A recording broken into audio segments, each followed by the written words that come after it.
Yeah. Right. So, Yeah. so I get it. Oof. Yeah.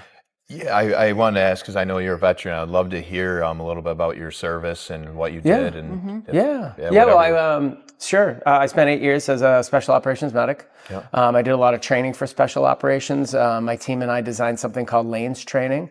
That was a new concept for the military. After our first stint was more in deployable medical systems. So we actually were the trainers for people who set up like MASH and CASH units in the field.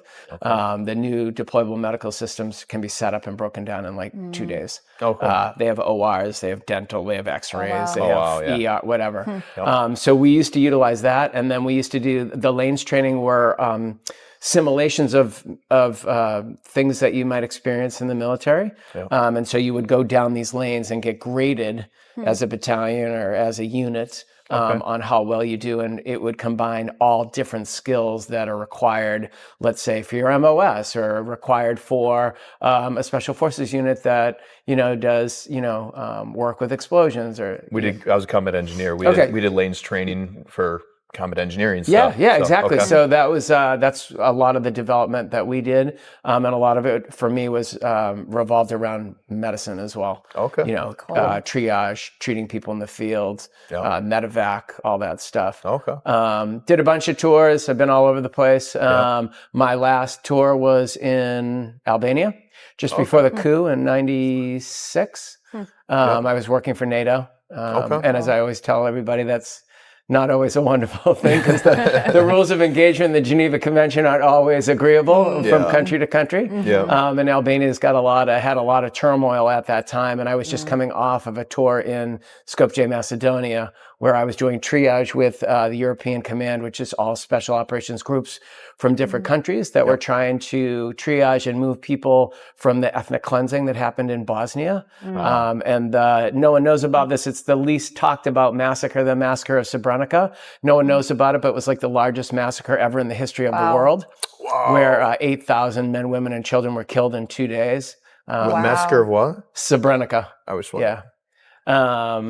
Srebrenica, I think it's the way it's supposed to be. Yeah. Wow. So I talked just briefly about that stuff. I'm not I'm a pretty humble person. I don't talk about war stories or anything like that. But enough to just in my book was just to get people to understand what brought me down, right? Towards the end. And so I got out of the service in '98. I had a lot of problems, a lot of guilt. I left my team, which was a huge decision for me. Not for them. It was something that they were like, you do your thing.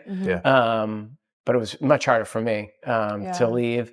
And then those guys got blown up like right after I had got out in Afghanistan. So they're like, I had all that issues and just, I should have been there. Why wasn't I there? Could I have done something different? And I went through all that, and I ended up in therapy for 2 years and turned to alcohol, and just went down that road to the point where I was tickling my tonsils with a .357 Magnum, going, why am I here anymore? And that's my story. And I got lucky, because somebody reached out, and it's just a moment in time. And really just a moment in time. And for me, again, being very blessed with grace, that was the call. That was like, hey, ding dong, this isn't your time. Let's turn this around. And how are you going to make this into a positive?